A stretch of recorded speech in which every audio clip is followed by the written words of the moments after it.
The iPhone 17e is fascinating because I can't really figure out who it's for. Or well, I know who it's for. It's for people who walk into the Apple store with no prior knowledge of the lineup, don't really care about tech, and just want an iPhone above all else. Fair play. But if you care enough to watch this video, and evidently you do, then you probably shouldn't be getting the iPhone 17e. If you don't know me, my name is Emily and I used to head up video production and social content for one of the UK's largest tech publications. Now I'm doing that here except I get to talk about what I want, which is usually Apple, and not buying into the constant upgrade cycle. Right, first of all, the design on the 17e is already outdated. If you're looking at the 16 and 17 side by side, there is virtually no difference other than the colors, unless you're looking very closely. The 17 is a tad larger, if you were wondering. The difference between the 16 and the 17e is far more obvious. Even though the 16 and the 17e are virtually the same dimensions, the same weight, there are still some dead giveaways. The most obvious is the camera bump, which we will get to in a bit, but I think perhaps more importantly is the dynamic island. The 16 has the dynamic island that Apple has kept for the past few generations, but the 17e has the notch that we haven't seen since the iPhone 14. And I'm picking on this because the single camera by itself is not an older design choice. Just look at the iPhone Air. But the notch is pretty obsolete. So right off the bat, this iPhone is going to feel older by virtue of its design, regardless of how it performs. Which for me, that's the biggest failure on Apple's part when introducing this budget phone. The iPhone 17e already looks dated the moment that it comes out of the box, which means that it will not age well, meaning that you will likely be inclined to replace it faster.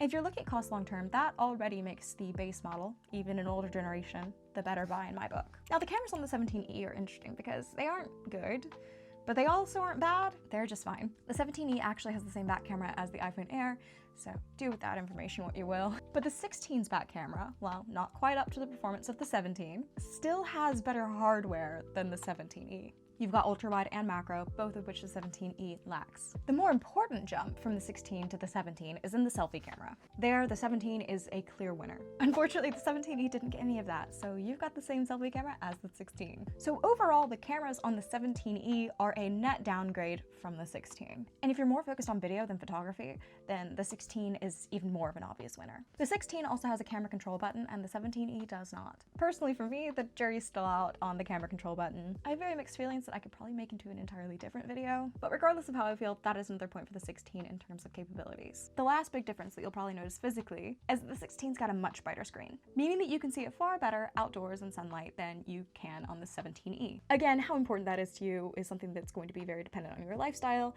but it's a good thing to know. As for the inside bits, the 17e has a newer chip, though it does compromise in some other areas. And the general consensus is that the 17e has better performance than the 16. However, I would argue that the everyday user is probably not going to notice a difference. The real importance here for you is that it is more likely to support future Apple Intelligence updates a bit better. Personally, I doubt that the 17e is even going to last you long enough for that to matter, but that is me just speculating. But that better performance does have one undoubtedly positive consequence, and that is an improved battery life. And that is one of the two things that the 17e has going for it that are strong improvements over the base 16. But spoiler alert, I still don't think they do enough to carry it. The first is a better battery life, which, yeah, that seems to be true. Apple claims it sits right in between the 16 and 17 there. The other is storage, and the 17e offers more storage for the price right off the bat. And that is a good thing to consider when comparing these two phones. But again, I can't tell you how important that is going to end up being to you personally. Given everything, there are probably still some people out there that are thinking, yeah, the 17e still sounds like the better deal for me.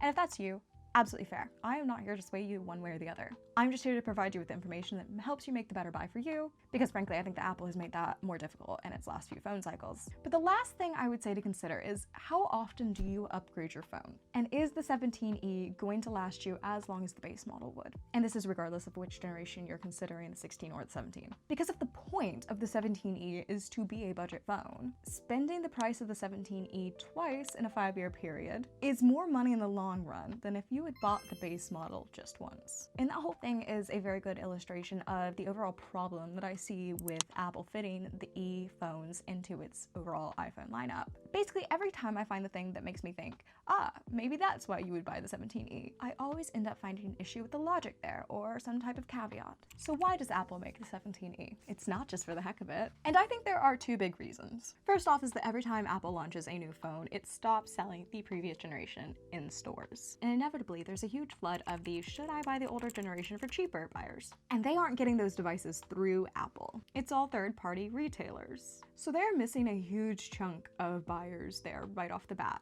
and they want to bring them back into the fold. Because even if people are buying a budget device, if they're still getting the overall Apple experience, the customer service being a huge part of that, they're more likely to buy further into the ecosystem later. Plus, Apple can sell things like Apple Care and secondary devices in-store far more effectively. The other reason is development. Because for the tech crowd, even if we aren't the ones buying it, the E-series is an interesting one to watch because it's a testing bed for Apple's custom modem, the C1 and the upgraded C1X, which is likely the future of Apple phones. So it is still relevant in that there is innovation happening there. Anyways, you can probably guess which phone I would pick overall if given the choice between these two phones. I would pick the 16. But the point of this video is that it is far from a clear-cut choice when you dig into things. And it's a fascinating discussion. There are a few points I've definitely glazed over, and I'm sure there are people out there with opinions that I haven't considered. So if that's you, let me know below. I'd love to hear what you're thinking.